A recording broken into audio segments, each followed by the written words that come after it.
نحمده ونصلي على رسوله الكريم ما بعد فأعوذ بالله من الشيطان الرجيم بسم الله الرحمن الرحيم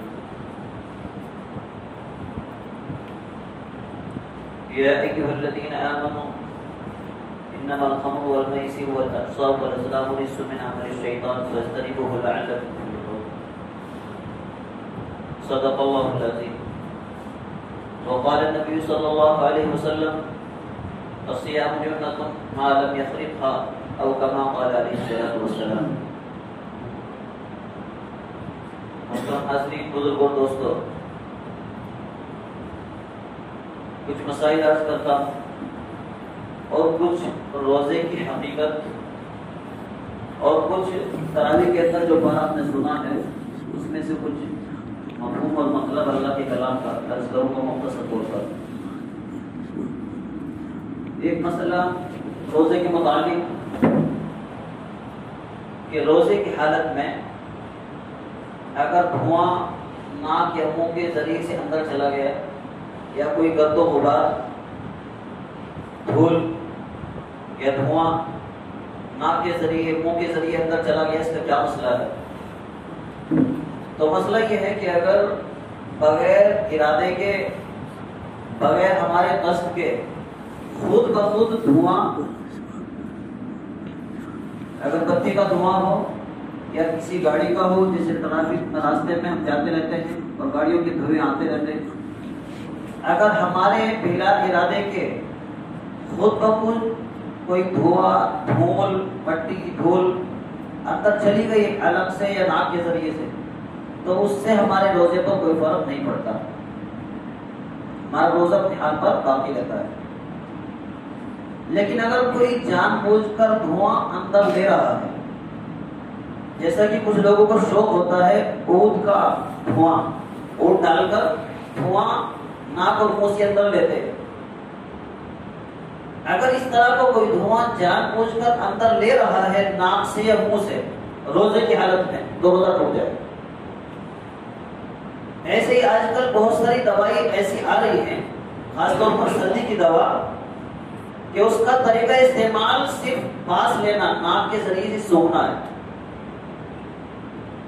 اگر کوئی ایسی دوا ہے کہ اس کا طریقہ استعمال صرف پاس لینا، سونگنا، ناک کے ذریعے سے سونگنا، روزے دار روزے کی حالت میں اگر ایسی دوا استعمال کرے اور اس کے بعد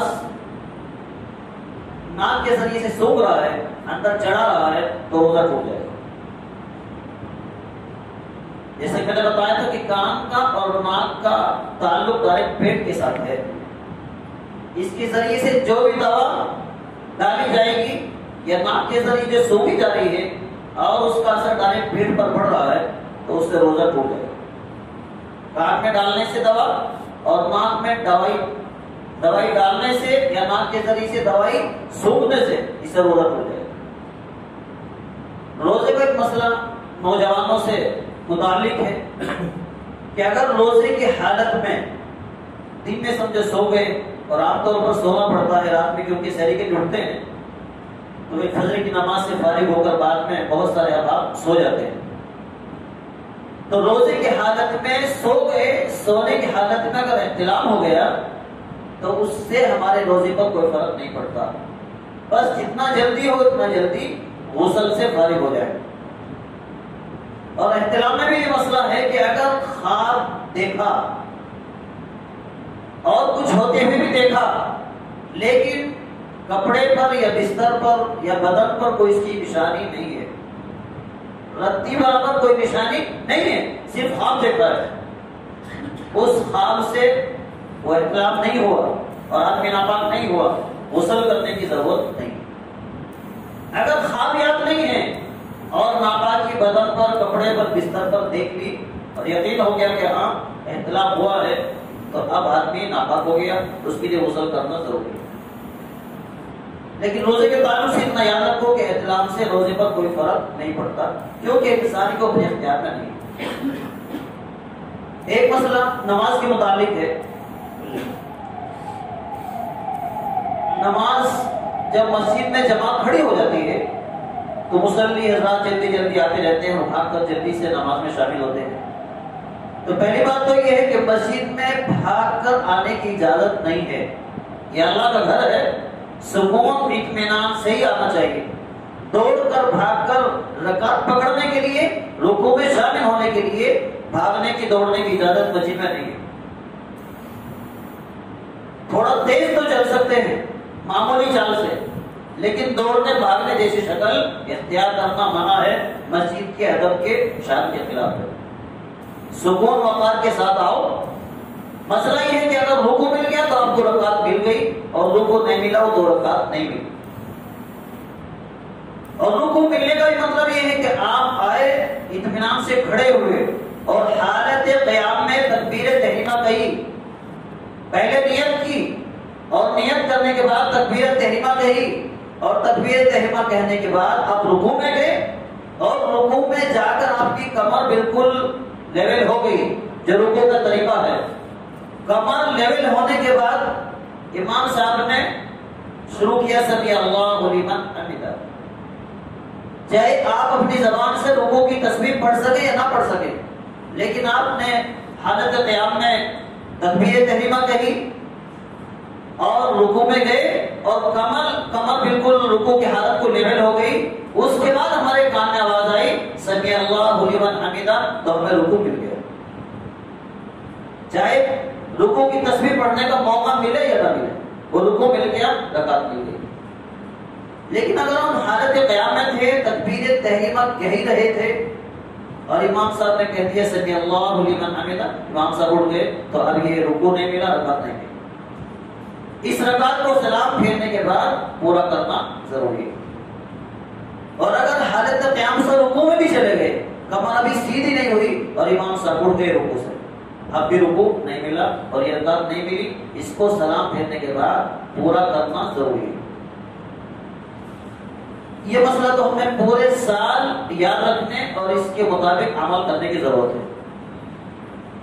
قرآن پاک میں تراویح کے اندر جو پارہ پڑھا گیا، اس کے شروع میں اللہ تعالیٰ نے قسم کا مسئلہ بیان کیا ہے اور اس کی تفصیل بتائی ہے. لا یؤاخذکم اللہ باللغو فی ایمانکم ولکن یؤاخذکم بما عقدتم الایمان فکفارتہ اطعام 10 مساکین من اوسط ما تطعمون اہلیکم. اللہ تبارک و تعالیٰ نے قسم بتائی کہ انسان قسم کھاتا ہے، اگر وہ قسم کھا لے کس قسم پر پکڑ ہے اور اس کا کفارہ کیا ہے، اس کا طریقہ کیا ہے. قسم سے متعلق پہلی بات تو یہ ہے کہ غیر اللہ کی قسم کھانا جائز نہیں ہے.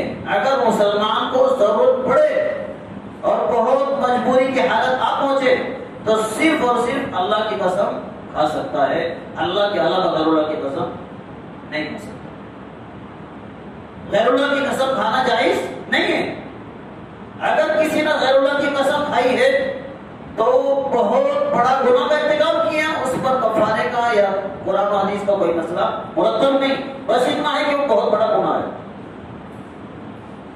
اس کا کوئی کفارہ بھی نہیں. وہ تو اتنا بڑا گناہ کر لیا ہے غیر اللہ کی قسم کھا کر. صرف اللہ کی قسم کھانے کی اجازت ہے، اور وہ بھی بات بات پر نہیں، عادت بنانا نہیں، بہت مجبوری کی حالت میں کبھی اللہ کی قسم کھا سکتا ہے. اگر کھا لیا اللہ کی قسم تو اس کا طریقہ کیا ہے اور اللہ تبارک و تعالیٰ اپنے کلام میں کیا بتایا ہے. اس کی تفصیل یہ ہے کہ انسان کبھی قسم کھاتا ہے ایسی باتوں پر جو گزر چکی ہیں زمانے ماضی سے متعلق. گھر میں کوئی چیز رکھی تھی اور پوچھا ماں باپ نے، کسی نے کہ یہاں چیز رکھی تھی، کس نے اٹھائی؟ اور سمجھے وہ چیز میں نے اٹھائی تھی. اور گھر میں کسی نے پوچھا یہاں چیز وہ رکھی تھی، کس نے اٹھائی ہے؟ وہ چیز میں نے اٹھائی تھی لیکن مجھے یاد نہیں، اور میں نے قسم کھا کر کہہ دیا کہ اللہ کی قسم وہ چیز میں نے نہیں اٹھائی. حالانکہ اٹھائی تھی لیکن مجھے یاد نہیں. یاد نہ ہونے کی وجہ سے وہ قسم کھا لی. اس کا نام شریعت کے اندر، فقہ کے اندر یمین لغو، بیکار کی قسم ہے. اور کیونکہ اسے یاد نہیں ہے کہ میں نے وہ چیز اٹھائی تھی اس لیے قسم کھا لی ہے، تو اس پر اللہ تعالیٰ کی طرف سے پکڑ نہیں ہے. لیکن یہ غلط کام کیا ہے، ایسی قسم نہیں کھانی چاہیے. یہ لغو بیکار قسم کا عمل ہوا ہے، اللہ سے توبہ استغفار کر۔ ایک دوسری قسم یمین غموس، جو گناہوں میں ڈبانے والی اور بہت سخت قسم کا گناہ اس پر ہوتا ہے کہ یاد ہے وہ کام میں نے کیا ہے اور قسم کھا کے نہیں کیا ہے، اور اس کا تعلق بھی گزرے ہوئے ٹائم سے، زمانے ماضی سے، اس کا نام یمین غموس ہے۔ یمین غموس، یاد ہے وہ میں نے کام کیا ہے اور قسم کھا رہا نہیں کیا ہے، اور اسے یاد ہے جان بوجھ کر قسم کھا رہا ہے، اس کا نام یمین غموس ہے۔ گناہوں میں ڈبانے والی قسم، بہت سخت قسم کا گناہ ہے، اتنا سخت گناہ ہے کہ اس کا کفارہ بھی نہیں ہے۔ تو یمین لغو اور یمین غموس دو قسم کی قسم۔ ایک تیسری قسم یمین منعقدہ، اسی کو اللہ تعالیٰ کفارہ اس کا بتا رہے قرآن پاک میں۔ اللہ تعالیٰ نے فرمایا لا یؤاخذکم اللہ باللغو فی ایمانکم، کہ اللہ تعالیٰ تمہاری ان قسموں پر مواخذہ نہیں کرے گا، نہیں پکڑے گا جو تم سے غلطی ہو گئی ہے، جو پہلی قسم میں نے بتائی یمین لغو۔ وَلَكِنْ يُؤَخِّرُكُمْ بِمَا عَقَدتُّمُ الْأَيْمَانَ، لیکن جس کا تم نے ارادہ کر لیا اور جان بوجھ کر تم نے وہ قسم کھائی اور پھر اس کو توڑ دیا، فَكَفَّارَتُهُ، اب اس کا کفارہ ادا کرنا پڑے گا۔ آئندہ زمانے سے متعلق، آئندہ ٹائم سے متعلق قسم کھا لی کہ میں یہ کام نہیں کروں گا، اور اللہ کی قسم کھا کر کہا اللہ کی قسم یہ کام نہیں کروں گا، اور پھر کر لیا، تو کیا وہ قسم ٹوٹ گئی؟ قسم کھائی تھی اللہ کی یہ کام نہیں کروں گا اور پھر اس کام کو کر لیا، تو کیا وہ قسم ٹوٹ گئی؟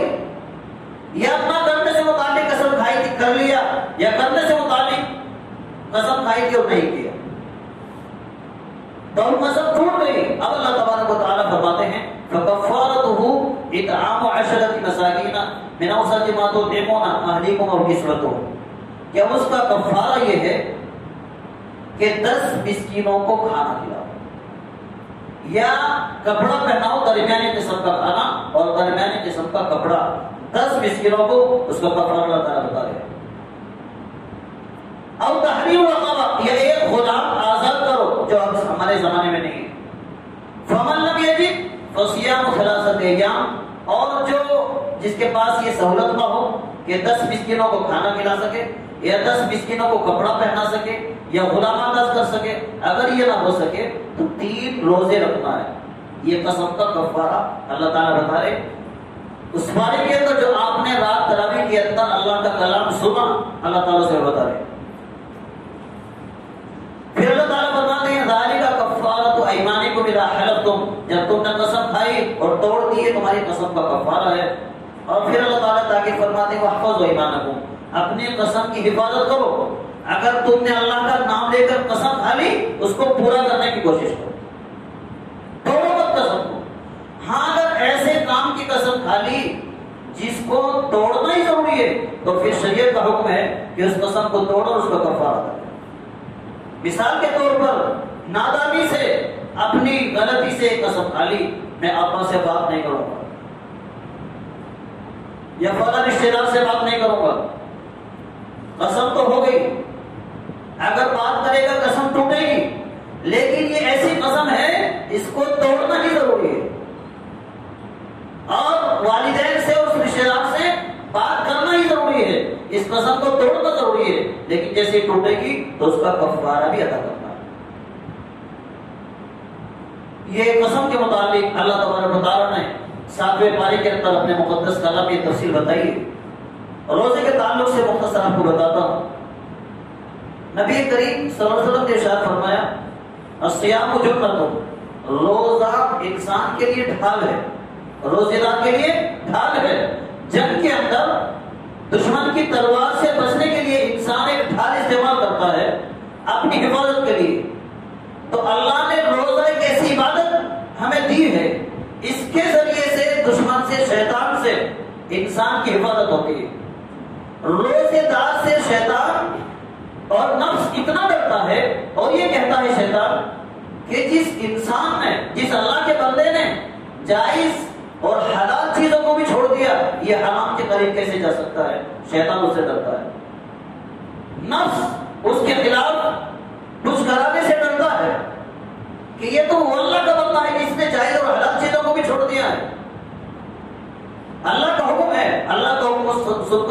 چھوڑ دیا ہے تو یہ حرام اور غلط کام کیسے کر سکتا ہے؟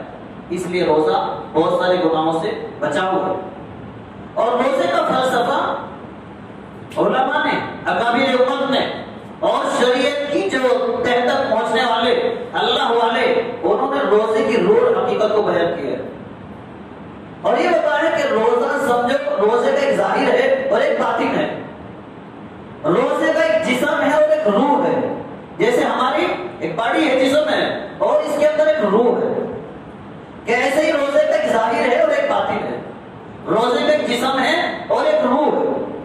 روزے کا ظاہر، روزے کا جسم تو یہ ہے کہ آدمی 3 کاموں سے بچ جائے، صبح صادق سے غروب آفتاب تک، کھانے پینے سے، اپنی شہوت کو پورا کرنے سے رک جائے. ان 3 چیزوں سے رکنے کا نام روزہ ہے. روزے کا جسم ہے، روزے کا ظاہر ہے. لیکن روزے کا باطن یہ ہے، ان تمام چیزوں کو چھوڑ دے روزے دار جن کو اللہ نے پورے سال پوری زندگی کرنے سے منع کر دیا ہے. جتنے بھی گناہ ہیں، کان کے گناہ ہوں، آنکھ کے گناہ ہوں، ہاتھ کے گناہ ہوں، پیر کے گناہ ہوں، دل و دماغ کے گناہ ہوں، جن چیزوں سے اللہ تعالیٰ نے پورے سال پوری زندگی منع کیا ہے، ان تمام چیزوں سے رک جائے. اور رمضان کے اندر 1 مہینے کے اندر ایسی ٹریننگ لے لے، ایسی مشق کر لے، ساری زندگی وہ گناہوں کو چھوڑ دے. یہ اصل روزے کی روح ہے. اور یہ روزے کا باطن ہے کہ 1 مہینہ اس بات کی ٹریننگ دی جا رہی ہے، مشق کرائی جا رہی ہے کہ پورے سال ان غلط چیزوں کو چھوڑ دے. اب اس سے آپ کو اندازہ ہوا ہوگا، اور کتابوں کے اندر بھی لکھا ہے کہ صرف زبان کا اور منہ کا روزہ نہیں ہے، بلکہ ہاتھ کا بھی روزہ ہے، کان کا بھی روزہ ہے، آنکھ کا بھی روزہ ہے، ہاتھ کا بھی روزہ ہے، پیر کا بھی روزہ ہے، دل و دماغ کا بھی روزہ ہے، بدن کے ہر حصے کا روزہ ہے.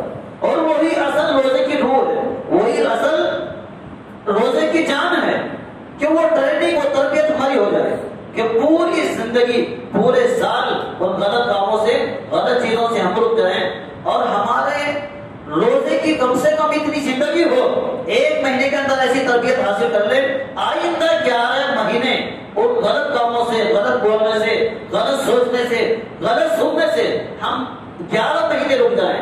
کم سے کم ہمارے روزے کی زندگی کتنی ہو؟ 11 مہینے ہو کم سے کم. پھر اللہ کے فضل سے اللہ زندگی دے گا اور رمضان آ جائے گا، اللہ پھر تربیت دے گی.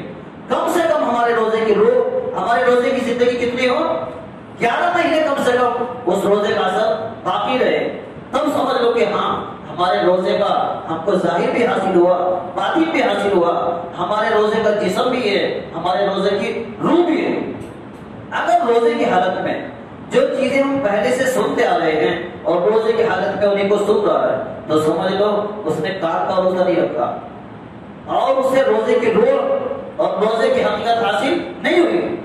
جو باتیں ہم زبان سے بلا جھجک، جھوٹ، سچ، غیبت جو کرتے آ رہے تھے، اگر روزے کی حالت میں زبان پر پابندی نہیں لگائی اور زبان کا روزہ نہیں رکھا تو سمجھ لو حدیث پاک کا بھی فیصلہ ہے، معلوم یقریبا روزہ پھٹ جائے گا، روزہ خراب ہو جائے گا. روزے کی روح اور حقیقت حاصل نہیں ہو سکتی اگر ان چیزوں پر پابندی نہیں لگائی. جن چیزوں کو آنکھوں سے ہم پہلے سے دیکھتے آ رہے ہیں، دیکھنے کا بھی دیکھتے ہیں، نہیں دیکھنے کا بھی دیکھتے ہیں، اگر روزے کی حالت میں جس اللہ کے لیے کھانا پینا چھوڑ دیا، بھوک اور پیاس برداشت کر رہا ہے، تنہائی میں بیٹھا ہو، کہیں بھی ہو، جب غلط چیز سامنے آئے فوراً نگاہ نیچے کر لے، اپنی نگاہ کی حفاظت کر لے، اس اللہ کا خیال کر لے جس کے لیے روزہ رکھا ہے، تو سمجھ لے کہ ہاں میری آنکھ کا بھی روزہ ہے اور اللہ نے مجھے اس کا حکم دیا ہے کہ آنکھ کا بھی روزہ ہے اور آنکھ کی بھی حفاظت کرنا میری ذمہ داری ہے. پھر سمجھ سکتا ہے کہ ہاں میری آنکھ کا بھی روزہ ہوا ہے. روزے کی روح اور روزے کی حقیقت اللہ کے فضل سے مجھے حاصل ہوئی ہے کہ میں نے اپنی نگاہ پر کنٹرول کر لیا، غلط چیزوں کو دیکھنے سے بچا لیا. ایسے غلط سوچنے سے بھی اپنی حفاظت کرے.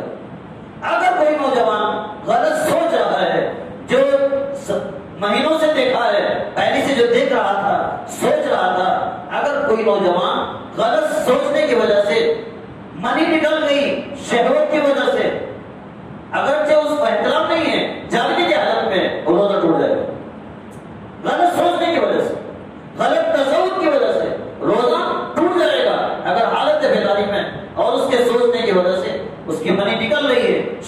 ساتھ روزہ چلا گیا۔ قرآن پاک کی آیت میں نے پڑھی تھی جو تراویح کے اندر تلاوت کی گئی، اس کے اندر تو بڑی تفصیل ہے، لیکن مختصر انداز میں ایک اہم بات کی طرف آپ کی توجہ دلاتا ہوں اور اپنی بات ختم کرتا ہوں۔ اللہ تبارک و تعالیٰ نے شراب کو حرام کیا ہے، لیکن اللہ تبارک و تعالیٰ نے جتنی چیزوں کو حرام کیا ہے بہت آہستہ آہستہ اسٹپ اسٹپ انسانوں کی فطرت اور مزاج کا خیال رکھتے ہوئے، کیونکہ زمانے جاہلیت ختم کر کے اللہ نے جب دین اسلام دیا تو انسانوں کا جو مزاج تھا اس کے مطابق دین آہستہ آہستہ اور ترتیب کے ساتھ دیا ہے۔ ایک آیت شراب کے متعلق آئی قرآن پاک میں، یا ایھا الذین آمنوا لا تقربوا الصلاۃ وانتم سکارى، اے ایمان والو جب تم شراب پیتے ہو، نشے کی حالت میں رہتے ہو، نماز کے قریب مت جاؤ۔ اب تک شراب حرام نہیں ہوئی تھی۔ پھر ایک دوسری آیت شراب کے متعلق آئی، یسألونک عن الخمر والمیسر قل فیہما اثم کبیر ومنافع للناس، کہ لوگ آپ سے پوچھتے ہیں شراب کے بارے میں تو بتا دیجئے کہ شراب کا جوے کا نقصان اور گناہ بہت بڑا ہے، اور لوگوں کے لیے نفع تو بہت تھوڑا ہے، نقصان بہت زیادہ ہے۔ اس کی برائی آہستہ آہستہ دماغوں کے اندر بٹھائی گئی اور تربیت دی گئی کہ شراب ایک غلط چیز ہے۔ لیکن 7ویں پاری کی آیت جو رات تراویح کے اندر تلاوت کی گئی، یہ آخری آیت شراب کے متعلق نازل ہوئی اور شراب کو ہمیشہ کے لیے ایمان والے کے لیے حرام کر دیا۔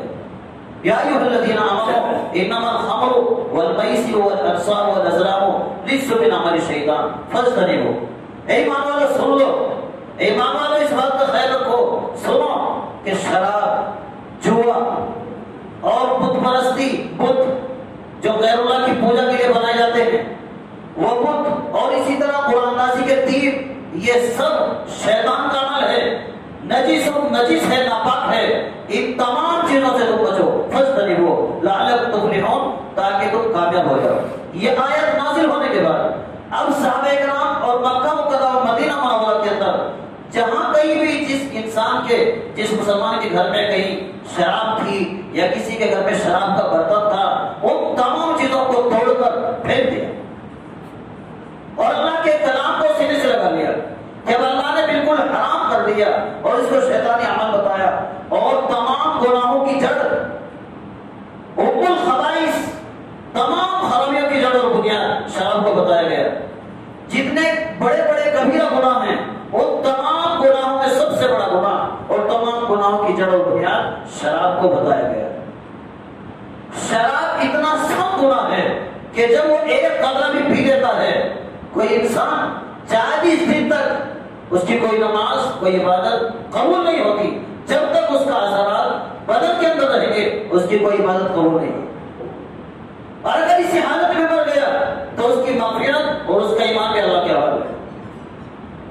اور اتنا سخت گناہ کہ اس کا بدن بھی ناپاک، اس کا گھر ناپاک، اور اس گناہ سے اتنی نفرت کرو کہ اس کے ساتھ اٹھنا بیٹھنا اور اس کے ساتھ چلنا پھرنا اور اس کے ساتھ تعلقات، اس کے ساتھ کھانا پینا چھوڑ دو، اس گناہ سے اتنی نفرت کرو اور اس شرابی کو یہ احساس دلاؤ کہ تم اتنا سخت گناہ کر رہے ہو، ہم تمہارے گھر نہیں آئیں گے، تمہارے برتن میں نہیں کھائیں گے، تمہارے ساتھ رہن سہن نہیں کریں گے، اتنا سخت گناہ تم کر رہے ہو۔ اتنی نفرت اللہ تبارک و تعالیٰ نے شراب سے اور شراب کے عمل سے دلائی۔ لیکن مسئلہ کہ گناہ سے نفرت کرو، گنہگار سے مت کرو۔ ہاں اگر وہ شرابی بھی توبہ کر لے اور اپنی زندگی کو پاک کر لے، اپنے گھر کو پاک کر لے، وہ بھی اللہ کا بندہ ہے، وہ اللہ کا ولی بھی بن سکتا ہے۔ گناہ سے نفرت کرو، گنہگار سے مت کرو، وہ اللہ کا بندہ ہے۔ اللہ تبارک و تعالیٰ سے دعا ہے ان باتوں پر ہم سب کو